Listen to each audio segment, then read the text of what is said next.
بسم الله الرحمن الرحيم. الرحمن علم القرآن.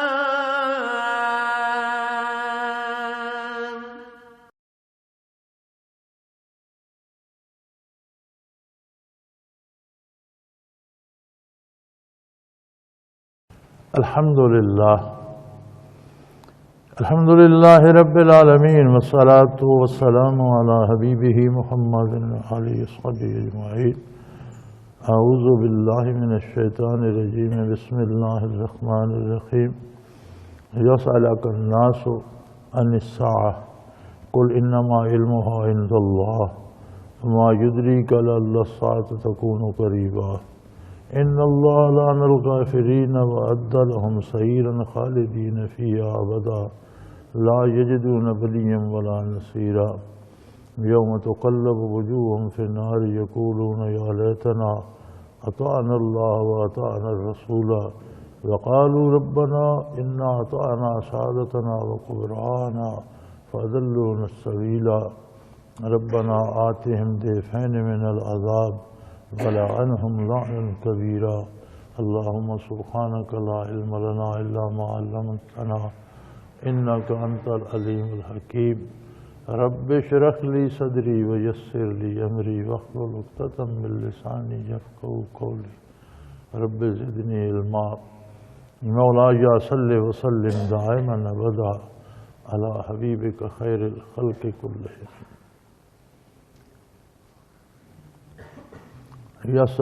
یسألک الناس عن الساعة. لوگ آپ سے قیامت کا وقت پوچھتے ہیں، کب قائم ہوگی؟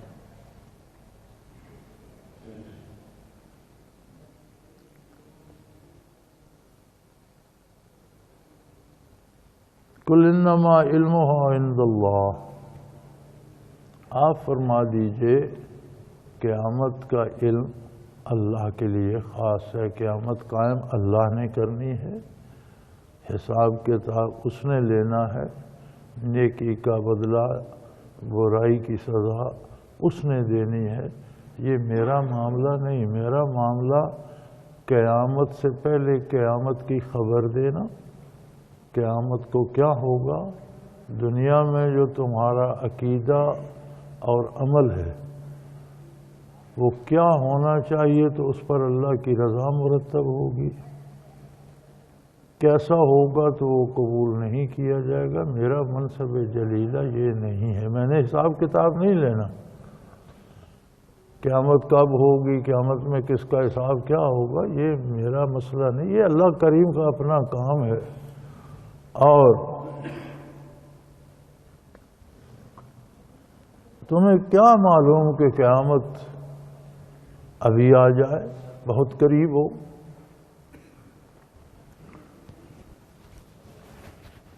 دار الآخرت اور قیامت کا ایک قانون یہ ہے کہ وہاں عمل کرنے کا وقت نہیں ہوگا. جو کچھ کیا ہے اس کے نتائج اور اس کا اجر ملنے کا وقت ہوگا. تو جب کسی کی موت آتی ہے تو حضور فرماتے ہیں کہ ایک چھوٹی قیامت یہ بھی ہے. حضور اکرم صلی اللہ علیہ وسلم کے ارشاد کا مفہوم ہے کہ من مات فقد قام قیامت ہو. جو مرتا ہے اس کی قیامت تو آ گئی، عمل منقطع ہو گیا. جب موت آئی تو عمل کی مہلت جو تھی وہ ختم ہو گئی، عمل کا موقع ختم ہو گیا اور نتائج مرتب ہونا شروع ہو گئے. آخرت کا حساب کتاب قیامت کو ہوگا. لیکن جب برزخ میں بندہ داخل ہوتا ہے تو برزخ انتظار گاہ ہے. ابتدائے آفرینش سے جو لوگ دنیا سے گئے وہ برزخ میں قیامت کے منتظر ہیں. جو جا رہے ہیں برزخ میں انتظار گاہ میں لگ جاتے ہیں. تو انتظار گاہ میں بھی جیسا بندہ جاتا ہے، جیسا اس کا عقیدہ اور کردار ہوتا ہے ویسی رہائش اسے ملتی ہے. گناہگار ہے تو مشکل ہو جاتا ہے، سزائیں ہوتی ہیں، تکلیفیں ہوتی ہیں، دکھ ہوتے ہیں، نیک ہوتا ہے تو آرام سے رہتا ہے، عزت سے رہتا ہے۔ تو قیامت کو بھی اجر ملے گا، عمل کا موقع نہیں ہوگا۔ جب موت آتی ہے تو بھی عمل منقطع ہو جاتا ہے، اس کی ذاتی قیامت، چھوٹی قیامت تو آ گئی۔ تو کیا پتا تمہیں کہ دوسری سانس آئے یا نہ آئے؟ اس امید پہ رہنا کہ قیامت ابھی دور ہے جی، پھر کر لیں گے، اور اس امید پہ زندہ رہنا کہ ابھی تو جی جوانی ہے، ابھی بڑا وقت پڑا ہے، پھر نیکی کر لیں گے۔ یہ کس کے پاس ضمانت ہے کہ کتنا وقت ہے اور کب نیکی کر لو گے؟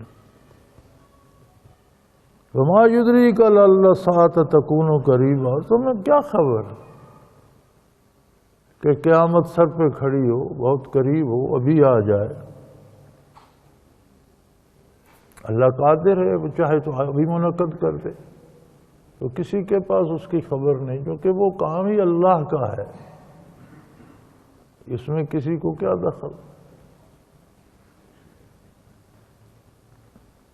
ہاں، قیامت کو ہوگا کیا، فکر اس بات کی کرنی چاہیے۔ قیامت کب ہوگی یہ ہمارا مسئلہ نہیں ہے، ہمارا مسئلہ یہ ہے کہ قیامت ہوگی تو پھر ہوگا کیا۔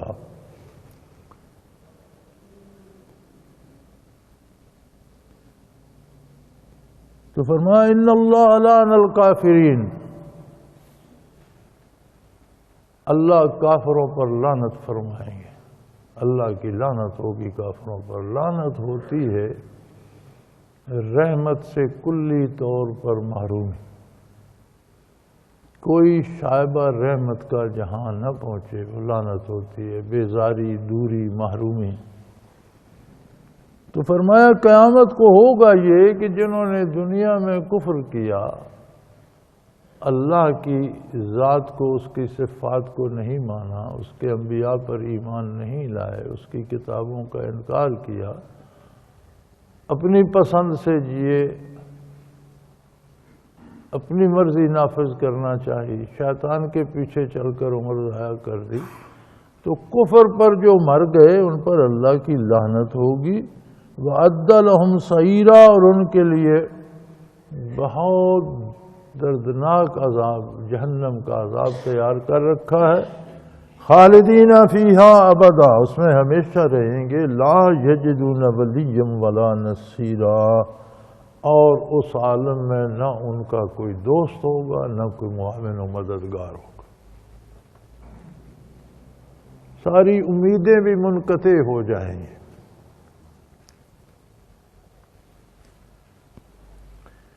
انسان بدن اور روح سے مرکب ہے۔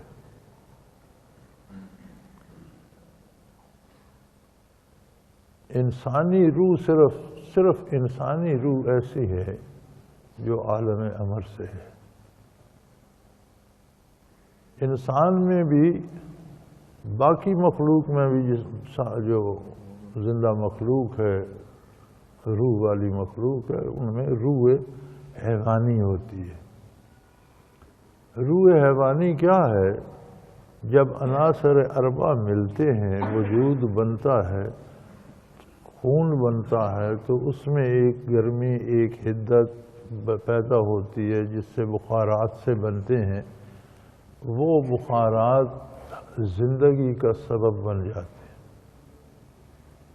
اسے روح حیوانی کہتے ہیں۔ آپ نے دیکھا کئی لوگ خودکشی کرتے ہیں، یہ ہاتھ کی رگ کاٹ دی، تو اس سے اتنا خون تو نہیں نکلتا کہ سارے جسم کا خون نچڑ گیا، وہ مر گئے۔ موت کیوں ہو جاتی ہے؟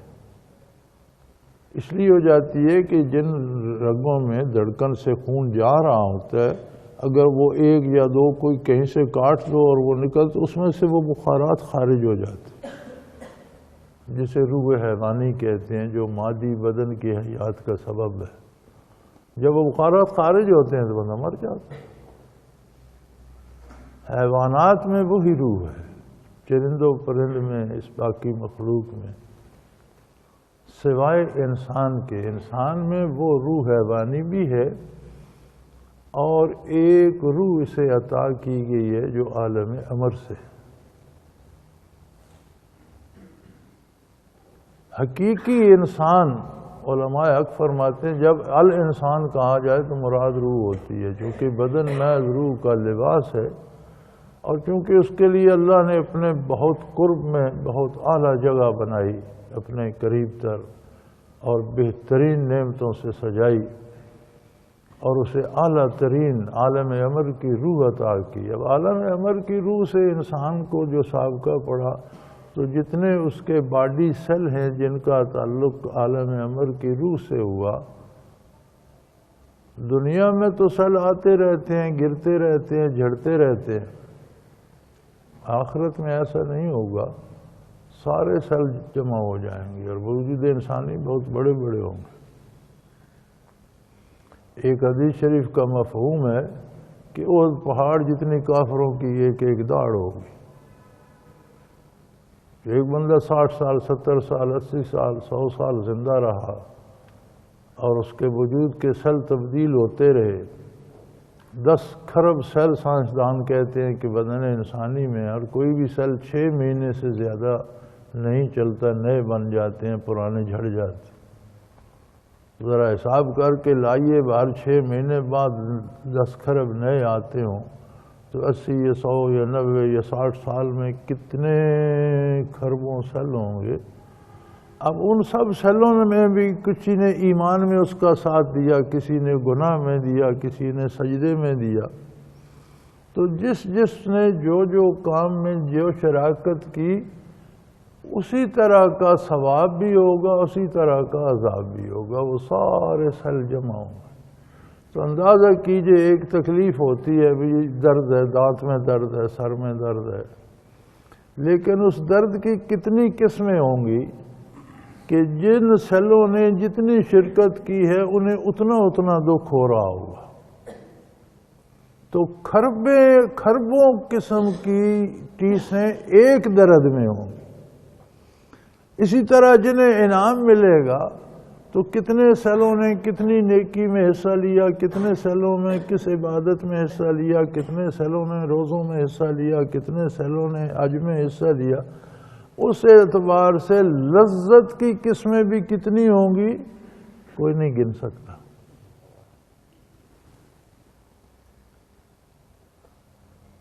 پھر چونکہ روح نے ہمیشہ رہنا ہے، تو یہ جو سیل انسانی وجود کا حصہ بنے، یہ بھی اس کے ساتھ ہمیشہ رہیں گے۔ اگر لذتیں ہوں گی تو ہمیشہ بھگتیں گے، عذاب ہوگا تو ہمیشہ، کفر ہوگا تو عذاب ہمیشہ بھگتیں گے۔ تو فرمایا مصیبت یہ ہے کہ اللہ انہیں رحمت سے تو کلی طور پر کوئی امید ہی نہیں رہے گی۔ انسان امید پر بھی بہت کچھ کاٹ جاتا ہے، تکلیف ہوتی ہے، دکھ ہوتا ہے، بیماری ہوتی ہے، امید ہوتی ہے ڈاکٹر آ جائے گا، یہ ٹیکہ لگایا ٹھیک ہو جائے گا، وہ مقدمہ بن گیا، فلاں بھائی آ رہا ہے، وہ آ جائے گا تو ٹھیک ہو جائے گا، فلاں سفارش کرے گا، کام ہو نہ ہو، لیکن امید بندے میں ایک برداشت رکھتی ہے اور اسے ایک آسرا رہتا ہے، خیر ہے ہو جائے گا۔ فرمایا کافروں کے لیے تو دوزخ بھڑک رہی ہے، اس میں انہیں رہنا بھی ہمیشہ پڑے گا، اور کوئی امید انہیں نہیں رہے گی۔ پھر وہاں اللہ کی رحمت سے نا امید، دوری، لعنت کر دی جائے گی، کوئی دوست، کوئی مددگار، کوئی طرح کی کوئی امید نہیں۔ یوم تقلب وجوہہم فی النار یقولون یا لیتنا اطعنا اللہ واطعنا الرسول۔ اس دن زندگی بھر الٹے کام کرتے رہے، اس دن نتائج بھگتنے ہوں گے، جہنم میں بھی انہیں الٹے منہ گھسیٹا جا رہا ہوگا کہ زندگی میں تمہارے بس میں تھا، تم الٹے چلتے رہے، اس کا نتیجہ یہ ہے کہ یہاں اب تمہیں منہ کے بل دوزخ میں گھسیٹا جائے۔ اس وقت کہیں گے اے کاش ہم نے اللہ کی اطاعت کی ہوتی، اللہ کے حبیب کی اطاعت کی ہوتی، دنیا میں تو زندگی ہی کرنی تھی، کاش ہم زندگی اللہ کی اطاعت میں بسر کرتے، نبی کریم صلی اللہ علیہ وسلم کا اتباع کرتے، اطاعت کرتے، اس رسوائی سے بچ جاتے۔ پھر کہیں گے اے اللہ ہم نے تیری اطاعت نہیں کی، تیرے رسول صلی اللہ علیہ وسلم کی اطاعت نہیں کی، اس سے ہم محروم رہے، لیکن قالوا ربنا انا اطعنا سادتنا و کبرانا، ہم نے اپنے بڑوں کی اور اپنے لیڈروں کی اطاعت ضرور کی۔ ہمارے بڑے اور ہمارے سربراہ اور ہمارے سردار اور ہمارے رہنما خود گمراہ تھے، فَأَضَلُّونَا سَبِيلًا، انہوں نے ہمیں گمراہی میں ڈال دیا، ہم ان کی پیچھے چلتے رہے، ان کی بات مانتے رہے۔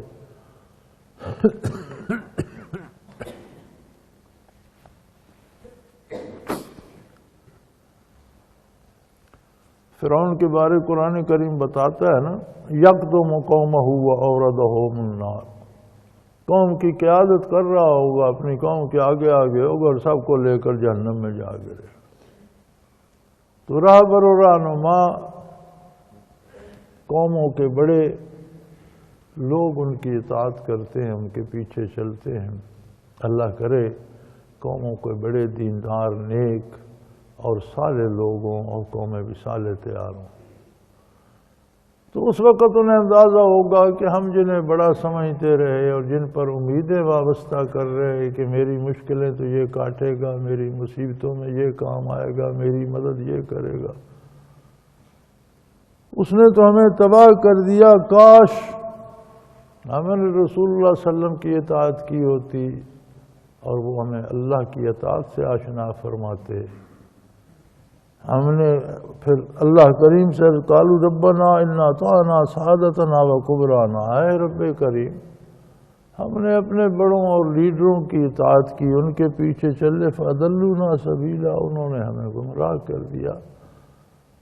پھر گزارش کریں گے کہ اب ہم تو چھوٹ تو نہیں سکتے، لیکن ربنا اے ہمارے پروردگار آتہم ضعفین من العذاب، ان لیڈروں کو تو 2 گنا عذاب دے یا اللہ، یہ خود بھی گمراہ ہوئے، انہوں نے ہمیں بھی گمراہ کیا، ان کا جرم تو بہت زیادہ ہے، انہیں ہم سے 2 گنا عذاب دے، وَلَعَنْهُمْ لَعْنًا كَبِيرًا، اور ان پر بہت بڑی لعنت برسا۔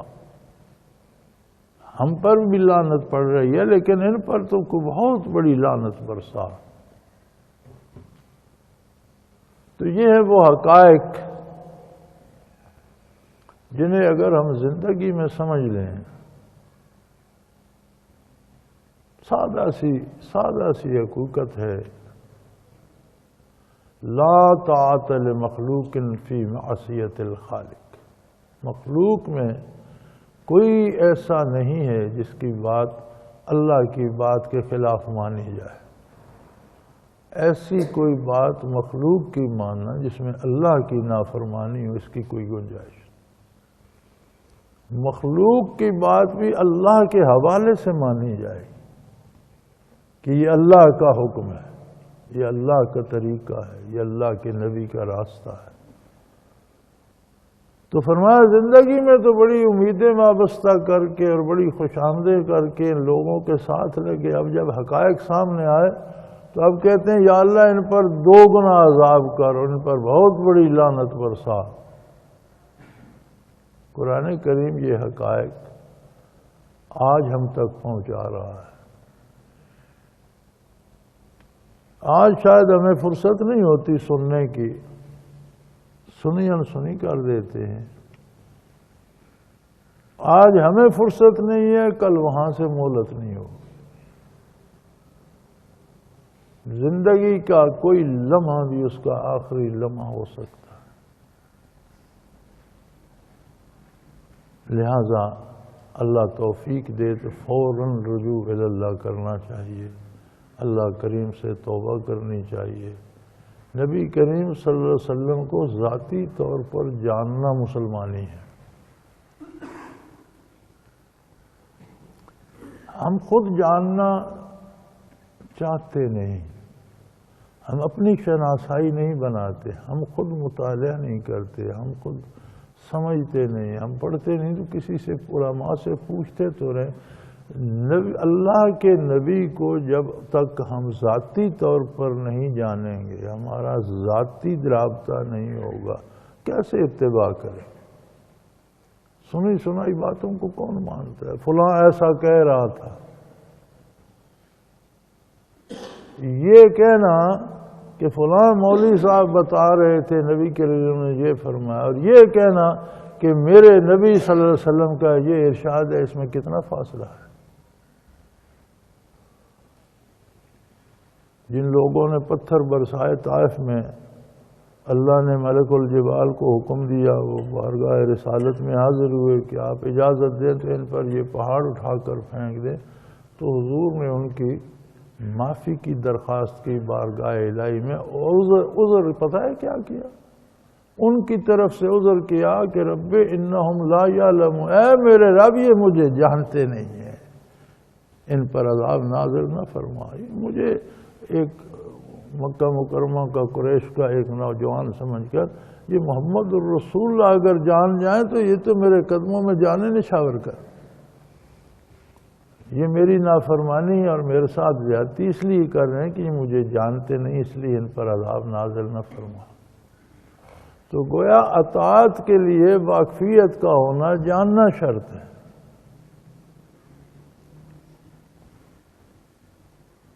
تو ہمیں چاہیے کہ زندگی کی سب سے بڑی حقیقت جاننے کے لیے ہم اپنی جان پہچان رسول اللہ صلی اللہ علیہ وسلم سے بنائیں، ذاتی طور پر جانیں میرے نبی ہیں، میرے رسول ہیں، آپ کے فضائل جانیں، آپ کے ارشادات جانیں، آپ کے ارشادات براہ راست جانیں ذاتی طور پر، اپنا رابطہ، اپنا تعلق، تب جا کر بات بنتی ہے۔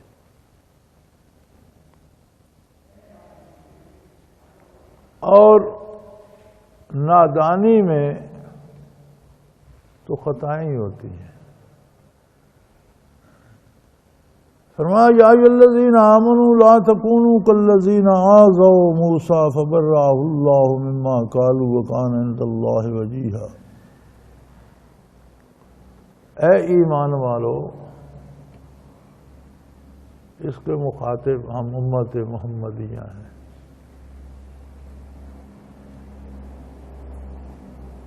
موسیٰ علیہ السلام کو جس طرح ان کی قوم نے ایذا دی تھی، اس طرح تم محمد الرسول اللہ کے لیے ایذا کا سبب نہ بننا۔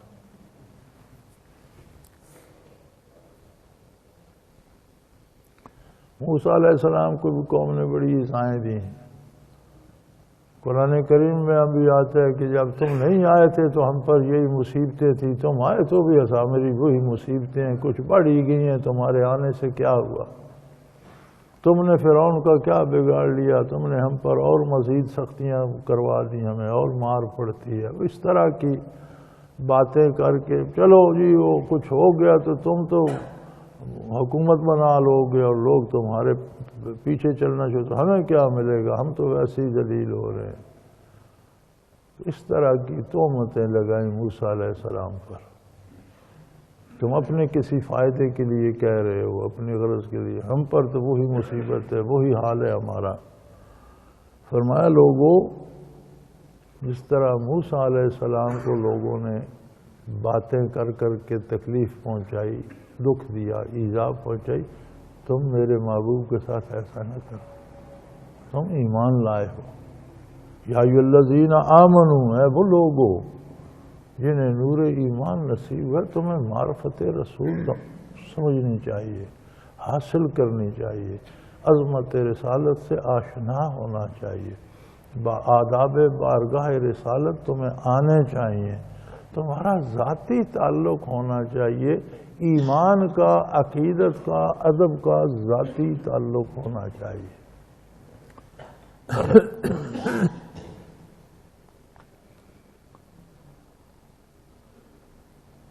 لوگوں نے موسیٰ علیہ السلام کے خلاف باتیں اور بہتان گھڑ گھڑ کر انہیں ایذا دی، فبرأہ اللہ مما قالوا، تو جتنے الزام انہوں نے لگائے تھے اللہ نے ان سے انہیں بری کرا دیا۔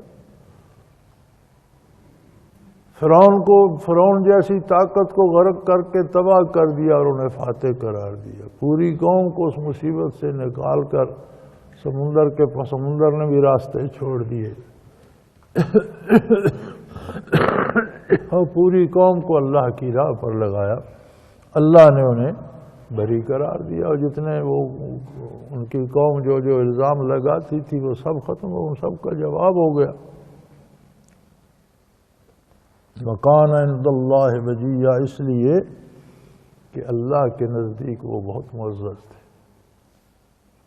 انبیاء کا مقام بارگاہ الوہیت میں بہت بلند ہوتا ہے، بہت عزت کے مالک ہوتے ہیں۔ اللہ سبحانہ و تعالیٰ انہیں بہت عظمت عطا فرماتا ہے۔ چنانچہ موسیٰ علیہ السلام کی برات تو سامنے آ گئی، فرعون جیسی طاقت کو شکست ہو گئی، قوم سے مصیبتیں ٹل گئیں، اللہ نے ان کی صداقت ثابت کر دی اور ہر الزام سے انہیں بری قرار دے دیا۔ اس لیے کہ وَقَانَ عِندَ اللَّهِ وَجِيًّا، کہ اللہ کے نزدیک تو وہ تھے ہی بہت محترم، بہت معزز، بہت صاحب عزت۔ اور تم میں مسلمانوں، تم میں ایمان والو، یا ایھا الذین آمنوا اتقوا اللہ وقولوا قولا سدیدا، تم میں ایمان والو اللہ کریم سے قریبی تعلق قائم رکھو۔ اتنا قریبی تعلق ہو کہ زبان سے جملہ ادا کرتے ہوئے تمہیں خیال ہو کہ کہیں یہ اللہ کریم کی پسند کے خلاف نہ ہو، اگر خلاف ہو تو میں رک جاؤں، میں جملہ ادا نہ کروں۔ یا ایھا الذین آمنوا اتقوا اللہ، اے ایمان والو اللہ کے ناراضگی کا اندیشہ دل میں پالو، اسے ناراض نہ ہونے، کوئی اتنا قریبی تعلق بنا لو کہ تمہیں بات کرتے وقت خیال آ جائے کہ اس جملے سے اللہ کریم خفا تو نہیں ہوں۔ اگر ایسا کسی کا رشتہ بن جائے اللہ سے تو کیا وہ جھوٹ بولے گا؟ فوراً خیال آئے گا نہیں، میں خلاف واقعہ بات نہ کروں۔ گالی دے گا؟ ہرگز نہیں دے گا۔ کوئی کسی پر الزام تہمت تراشی کرے گا؟ ہرگز نہیں۔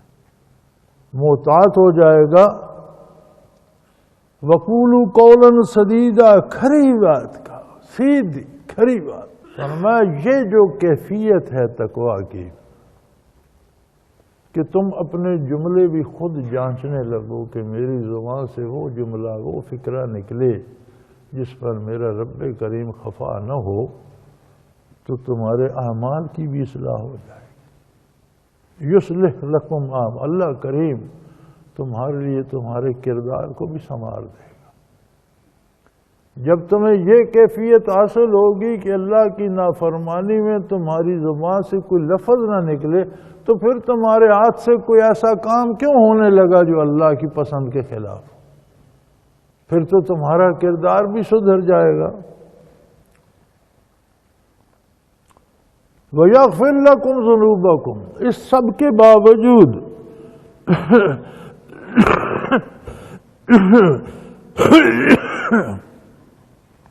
اپنی بشری کمزوری کی وجہ سے یا شیطان کے بہکانے کی وجہ سے یا نفس کے دھوکہ دینے کی وجہ سے تم سے خطا ہو بھی گئی تو اللہ معاف کر دے گا، کیونکہ تم بہت سی مصیبتوں میں گھرے ہو، تمہارے ساتھ نفس ہے، اس کی خواہشات ہیں، بہکانے کے لیے شیطان ہمہ وقت تمہارے پیچھے لگا ہوا ہے، دنیا کی رنگینیاں دکھا رہا ہے اور لالچ دے رہا ہے۔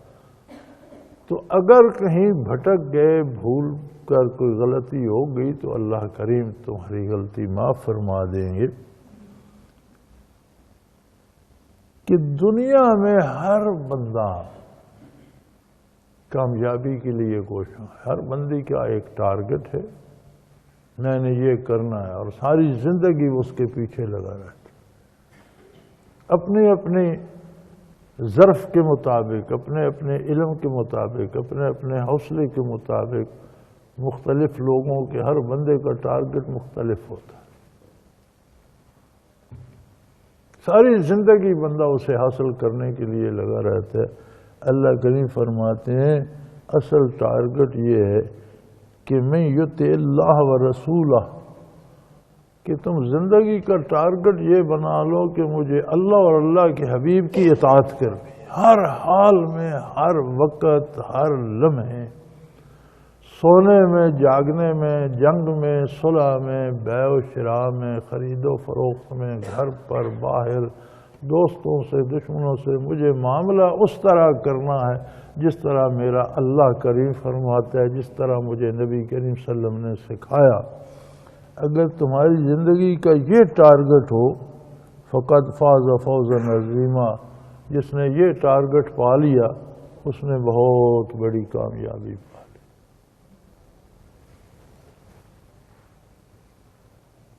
کیونکہ انسان نے ہمیشہ رہنا ہے، جیسے پہلے ہم بحث کر چکے ہیں، تو ہمیشہ کی سربلندی، سرفرازی اور اللہ کا قرب نصیب ہو گیا، اور اتباع پیغمبر صلی اللہ علیہ وسلم کی طفیل، حضور کی برکات آخری زندگی میں بھی نصیب ہو گئی۔ تو فرمایا فقد فاز فوزا عظیما، جس بندے نے یہ ٹارگٹ بنایا اور اسے پا لیا اس نے بہت بڑی کامیابی حاصل کر لی۔ یہ بات یوں نہیں ہے، بے پناہ مخلوق ہے اللہ کی، کوئی انسان فرشتہ گن نہیں سکتا، اللہ خود ہی جانے کہ اس کی کتنی مخلوق ہے۔ ہم جنہیں سمجھتے ہیں، دیکھتے ہیں انسانوں کو، جانوروں کو، ان کے ایک ایک وجود کے اندر آگے خربوں سیل ہیں جن میں زندگی ہے، حیات ہے، مرتے ہیں، جیتے ہیں، نئے پیدا ہوتے ہیں۔ تو ہم کیسے ایک بندے کے سیل نہیں گن سکتے، تو اتنی مخلوق کے ہمیں جانوروں کے، پرندوں کے، ان کے نباتات، حیوانات کے کتنا کہاں ہم گن سکتے، کوئی نہیں گن سکتا اس کی مخلوق کتنی۔ ایک بڑا پہاڑ بھی اس کی مخلوق ہے، اور ایک ہلکے سے ہلکا چھوٹا ذرہ بھی اس کی مخلوق ہے، وہ خود ہی جانے۔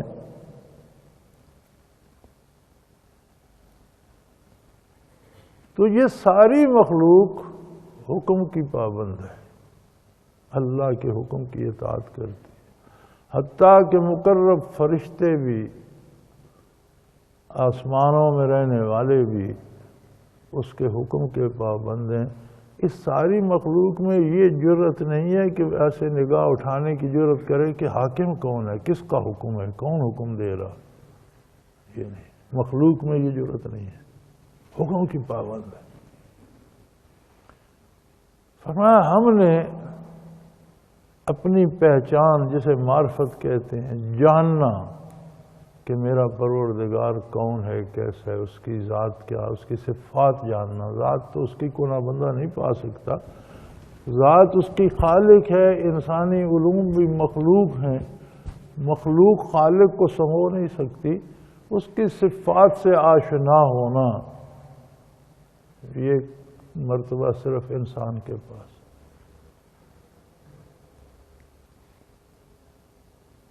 اور فرمایا ہم نے انسان کو یہ عظمت عطا کرنے سے پہلے اِنَّا عَرَضْنَا الْأَمَانَةَ عَلَى السَّمَاوَاتِ وَالْأَرْضِ وَالْجِبَالِ،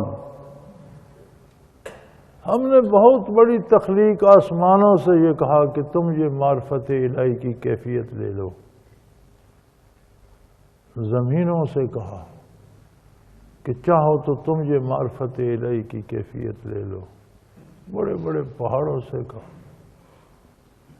فَأَبَيْنَ أَن يَحْمِلْنَاهَا، انہوں نے یہ بوجھ اٹھانے سے معذرت کر، یا اللہ یہ ذمہ داری ہم نہیں لے سکتے، اس کے انعامات بھی بڑے ہیں لیکن یہ بوجھ بھی بڑا ہے، یہ بہت مشکل کا، ہم تیرے حکم کی اطاعت میں رہیں گے، بس ہمارے لیے یہ کافی۔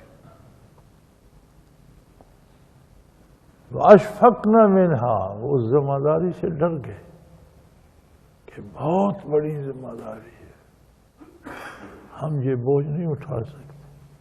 وَحَمَلَهَا الْإِنسَانُ، انسان نے کہا اللہ مجھے دے دے میں اٹھاؤں گا۔ انسان نے اپنی پسند سے یہ بوجھ اٹھایا۔ إِنَّهُ كَانَ ظَلُومًا جَهُولًا، انسان ہمیشہ غلطیاں کرتا ہے اور نادان ہے۔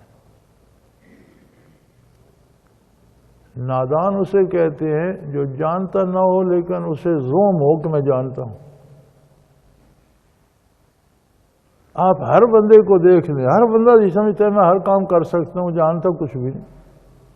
انسان کے مزاج میں ہے، ظلوماً غلطی پہ غلطی کرتا ہے۔ ایک چوٹ ماری، انگلی زخمی کر لی، پھر سمجھتے نہیں، پھر مارتا ہے، پھر دوسری کر لی۔ ایک کام کرتا ہے نقصان ہوتا ہے، پھر وہی کرتا ہے، پھر نقصان اٹھاتا ہے۔ ظلوماً غلط کار ہے، وہ پنجابی میں کہتے ہیں جھلے جھلے کام کرتا ہے، اور اس سے سیکھتا بھی بہت کم ہے۔ غلطی ہو گئی ٹھیک ہے، اب تو چھوڑ دو، نہیں پھر کرے گا، نہیں اس دفعہ بہت آ جائے گا۔ اور جہولا، جاہل ہے، نادان ہے۔ نادانی یہ ہوتی ہے کہ میں نہیں جانتا گاڑی کیسے چلائی جاتی ہے، لیکن میں تیار ہوں، مجھے چابی دو میں چلاتا ہوں۔ تمہیں چلانی نہیں آتی، کیسے چلاؤ؟ اب یہ ماننا اپنے لیے کمزوری سمجھتا ہے کہ میں یہ کہوں مجھے نہیں ہے، میں کر لوں گا، خواہ کسی گڑھے میں پھینک۔ تو اسی طرح اس نے کہا اللہ یہ بوجھ میں اٹھا لوں گا۔ اب اٹھایا ہے تو اب نبھا کر دکھاؤ،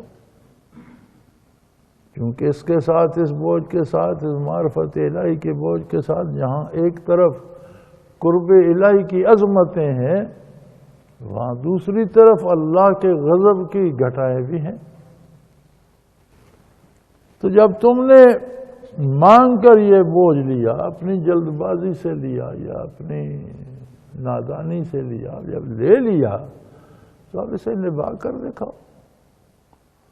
اب مزہ تب ہے کہ اب دنیا کی کوئی طاقت، شیطان ہو یا دنیا کے لذتیں ہوں یا کوئی طاقت، تمہیں اب اللہ کی اطاعت سے ہٹا نہ سکے، پھر تو تم نے انسان ہونے کا حق ادا کر دیا۔ اور اگر یہ ادا نہ کر سکے تو تم نے تو پھر اپنی انسان ہونے کو بھی ثابت نہ کیا۔ تم کیسے انسان ہو؟ عظمت انسانی ہے کیا؟ اشرف المخلوقات کیوں ہے؟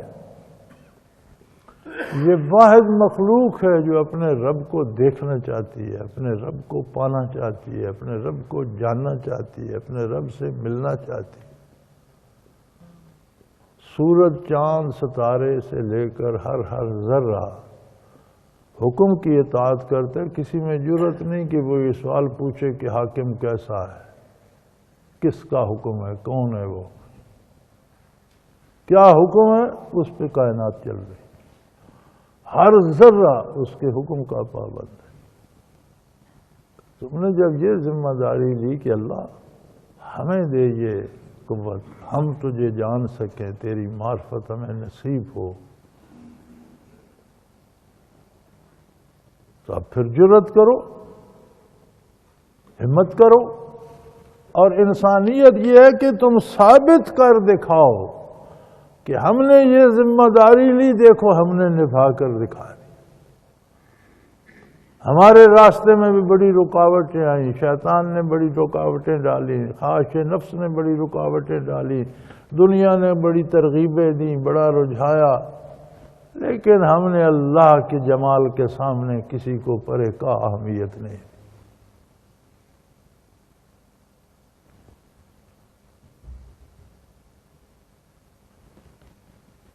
اللہ، ذمہ داری تو ہم نے لے لی، لیکن ہم میں کتنے ہیں جنہیں اس ذمہ داری کا احساس ہے؟ یہ احساس ہو تو ایک سوال پیدا ہوتا ہے کہ میرا کام تو اللہ کو ذاتی طور پر جاننا اور اس کی عظمت کو پہچاننا ہے۔ ہر بندہ اپنی حیثیت کے مطابق دیکھتا ہے۔ مخلوق ہے، سورج طلوع ہوتا ہے، سورج مخلوق ہے، روشنی چھا جاتی ہے۔ کیا ہر بندے کا جو ہے آئی سائٹ کا لیول ایک ہے؟ ہر بندے کا جدا ہے۔ سورج کی روشنی میں جو کچھ دکھ رہا ہے، جس کی آنکھوں میں نظر نہیں ہے اسے کچھ نہیں دکھ رہا۔ سورج کی روشنی رہے، اس کی آنکھیں نہیں دیکھ سکتی۔ سورج کی روشنی رہے، ایک کی آنکھ تھوڑا دیکھتی ہے، وہ تھوڑا دیکھ رہا ہے، دوسرے کی نظر اس سے زیادہ تیز ہے، وہ زیادہ اچھا دیکھ رہا ہے، واضح دیکھ رہا ہے۔ اور ہر بندے کا سٹیٹس اپنا ہے، اپنی اپنی نظر سے ہر کوئی دیکھ رہا ہے۔ لیکن یہ سارا معاملہ تو تب ہو کہ سورج بھی ہو تو، یعنی ہمیں اس ذمہ داری کا احساس ہو، سب سے پہلے ہم اس تلاش میں نکلیں میرا پروردگار کیسا ہے، مجھے میرے پروردگار کا پتہ کون دے گا؟ پتہ چلے گا اللہ کا رسول صلی اللہ علیہ وسلم کا منصب ہے کہ وہ اللہ کا پتہ دے۔ انہوں نے 30 پارے کتاب پیش کی ہے جو اللہ نے ان پر نازل فرمائی ہے، وہ ساری ذات صفات کی بات کرتی ہے، عظمت الہی کی بات کرتی ہے، ان کی حدیث شریف کا ذخیرہ موجود ہے، ان کی زندگی کا عمل مبارک موجود ہے، لاکھوں زندگیوں کو جن کو انہوں نے جلا بخشی ان کی سوانح موجود ہیں، ان کی زندگیاں موجود ہیں، تو یہ تو بڑا روشن باب ہے۔ لیکن میرے بھائی یہ سوال بھی تو پیدا ہو، ہم تو پیدا ہوتے ہیں اور مر جاتے ہیں، ساری زندگی جھک جھک بک بک کرتے، کبھی یہ سوال سوچا کسی نے؟ یہ پہلے تو یہ سوال تو سوچے کہ میں انسان ہوں۔ اب کسی کو کہہ دیں تم گدھے ہو، تم کتے ہو، تم ڈنگر ہو، تو وہ تو لٹھ لے کر مارنے کو دوڑے گا، لیکن اسے کبھی یہ احساس ہوا ہے کہ میں انسان ہوں؟ اگر انسان ہوں تو انسانیت ہے کیا؟ کیوں مجھے انسان کہا جاتا ہے؟ مجھ میں فالتو خصوصیت کون سی ہے؟ کیوں میں انسان ہوں؟ اس لیے کہ تجھے اللہ کی معرفت کی استعداد نصیب ہے، اس لیے تو انسان ہے۔ تو انسان اس لیے ہے کہ تجھ میں یہ استعداد ہے کہ تو ذات باری کو پہچان سکے اپنی حیثیت کے مطابق۔ پہلی بات یہ ہے کہ ہمارے سامنے ساری زندگی یہ سوال ہی نہیں آتا، ہم ہوش سنبھالتے ہیں تو کھائیں کہاں سے، کپڑا کیسا پہنے، ذرا بڑے ہوتے ہیں تو میں چودھری کیسے بن جاؤں اور میں لوگ مجھ سے ڈریں، کمال ہے، میرا روب ہو، میرے پاس دولت آ جائے، میری گاڑی ہو جائے، میرے پاس زمین آ جائے، عمر گزر جاتی ہے، وہ گاڑیاں بھی رہ جاتی ہیں، زمینیں بھی رہ جاتی ہیں، چودرا بھی ختم ہو جاتا ہے، اور ڈرتے لوگ رہتے ہیں مردے سے بھی۔ لوگ بھی عجیب ہیں، اللہ سے نہیں ڈرتے، اللہ کے عذابوں سے نہیں ڈرتے، جو خود مر چکا ہے اس سے ڈرتے ہیں، قبرستانوں سے ڈرتے ہیں، مردوں سے ڈرتے ہیں بس۔ لیکن مردے کو اس ڈرنے کا کیا فائدہ؟ کوئی ڈرے یا نہ ڈرے، مردے کو اس کا کیا فائدہ؟ تو پہلی بات تو یہ ہے کہ ہمیں سوچنا یہ ہے کہ انسانیت ہے کیا، کیوں ہم اللہ کی عظیم مخلوق ہیں، اس کی وجہ کیا ہے، اور اگر ہے تو اس راستے میں ہم نے کیا کیا، کتنا حق ادا کیا اس امانت کا جو ہم نے بڑی جرت سے اٹھائی تھی۔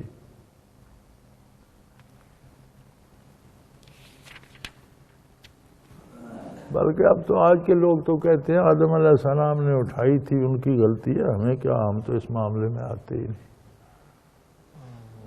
انہیں تو دوسرے جانوروں کی طرح پیٹ بھر جانا چاہیے، سبز چارہ ہونا چاہیے، نرم بستر ہونا چاہیے، اور زندگی آرام سے کٹ جائے۔ بھائی یہ زندگی آرام سے تو نہیں کٹ رہی ہے، تو مشکلات کی طرف لے کے جا رہی ہے۔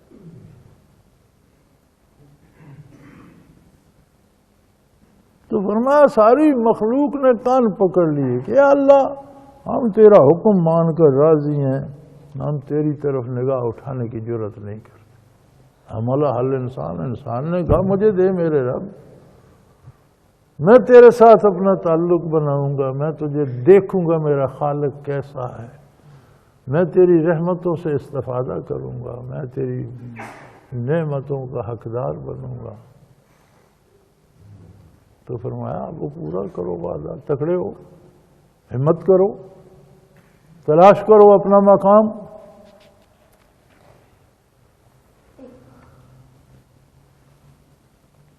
لِيُعَذِّبَ اللَّهُ الْمُنَافِقِينَ وَالْمُنَافِقَاتِ وَالْمُشْرِكِينَ وَالْمُشْرِكَاتِ۔ یہ تو طے شدہ بات ہے کہ جو بھی منافق ہوگا، مرد ہو یا عورت، نفاق کیا ہے؟ زبان سے اچھائی کا اظہار کرنا اور دل میں ارادے برے ہونا، زبان سے عظمت الہی کا اقرار کرنا، دل میں کفر کا ہونا۔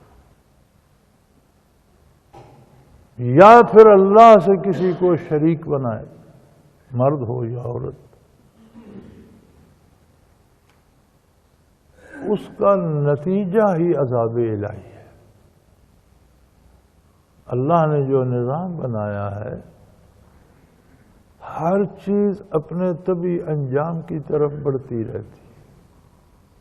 اس عالم میں بھی بے شمار مخلوق ہے جو تم سے پہلے گزر گئی، بے شمار تمہاری آنکھوں کے سامنے گزر رہی ہے، بے شمار تمہارے بعد آئے گی۔ تم خود آئے ہو، تم بھی چلے جاؤ گے اور آ جائیں گے۔ یہ کیا ہو رہا ہے؟ فطرت کے نظام میں ہر چیز اپنی منزل کی طرف بڑھ رہی۔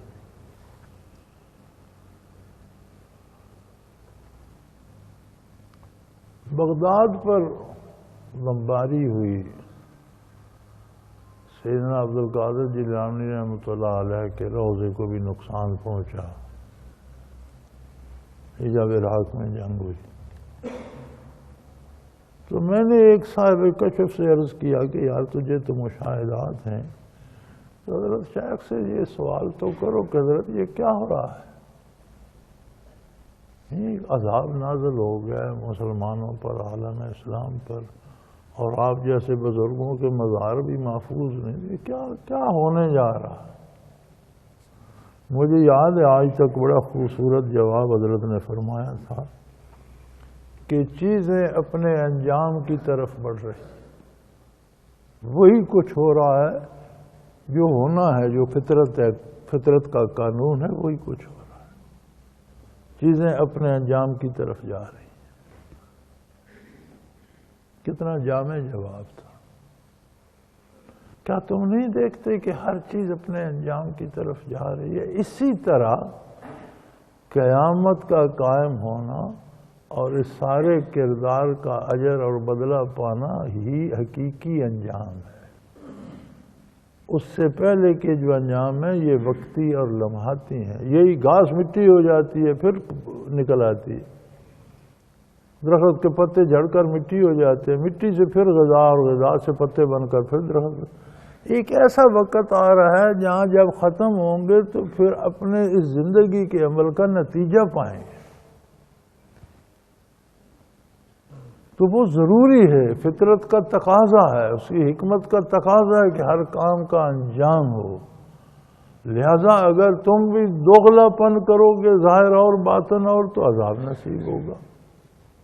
اللہ کی ذات یا اس کی صفات میں کسی کو شریک کرو گے، عذاب ہوگا، جہنم کا عذاب ہوگا، ہمیشہ ہمیشہ ہوگا۔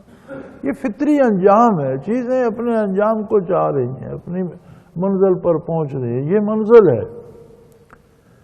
اور اگر ایمان سے قائم رہو گے، مرد ہو یا عورت، وَيَتُوبُ اللَّهُ عَلَى الْمُؤْمِنِينَ وَالْمُؤْمِنَاتِ، تو اللہ تم پر مہربانیاں فرمائے گا، تمہاری خطائیں معاف فرمائے گا۔